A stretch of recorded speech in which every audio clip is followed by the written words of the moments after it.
واقعہ سننے سے پہلے آپ سے گزارش ہے کہ یہ ویڈیو بنانے کے لیے ہم بہت محنت کرتے ہیں، تو پلیز اس ویڈیو کو دوستوں کے ساتھ بھی شیئر کیا کریں اور اگر چینل پر نئے ہیں تو چینل کو سبسکرائب بھی کر لیں۔ شکریہ۔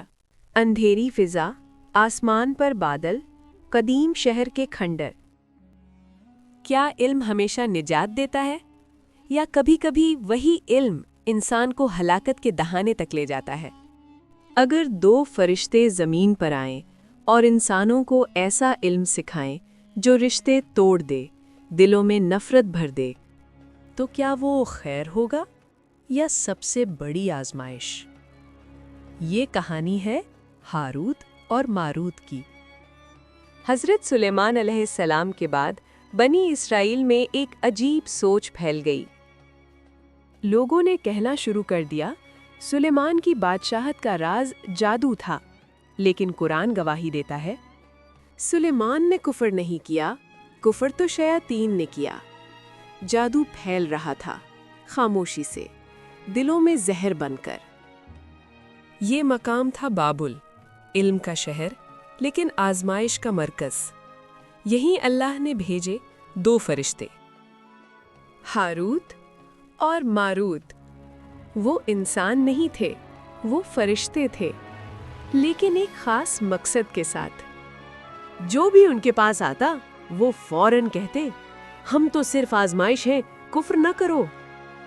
یہ کوئی عام جملہ نہیں تھا، یہ آخری وارننگ تھی، مگر انسان اکثر وارننگ کو نظر انداز کر دیتا ہے۔ ہاروت اور ماروت جادو کا علم سکھاتے تھے، خاص طور پر وہ علم جو شوہر اور بیوی کے درمیان نفرت پیدا کر دے۔ گھر اجڑنے لگے، دل ٹوٹنے لگے، اور انسان سمجھنے لگا یہ طاقت میری ہے۔ لیکن قرآن اعلان کرتا ہے، وہ اللہ کے حکم کے بغیر کسی کو نقصان نہیں پہنچا سکتے۔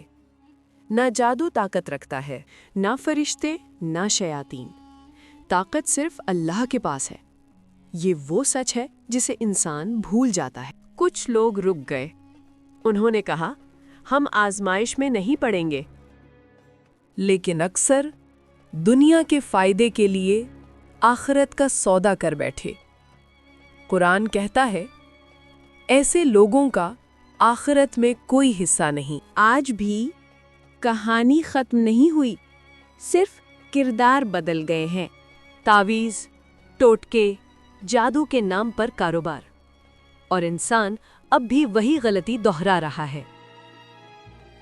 ہاروت اور ماروت گمراہی نہیں تھے، وہ آئینہ تھے جس میں انسان نے اپنی حقیقت دیکھی۔ سوال یہ نہیں کہ جادو موجود ہے یا نہیں، سوال یہ ہے، کیا ہم آزمائش میں ثابت قدم رہتے ہیں؟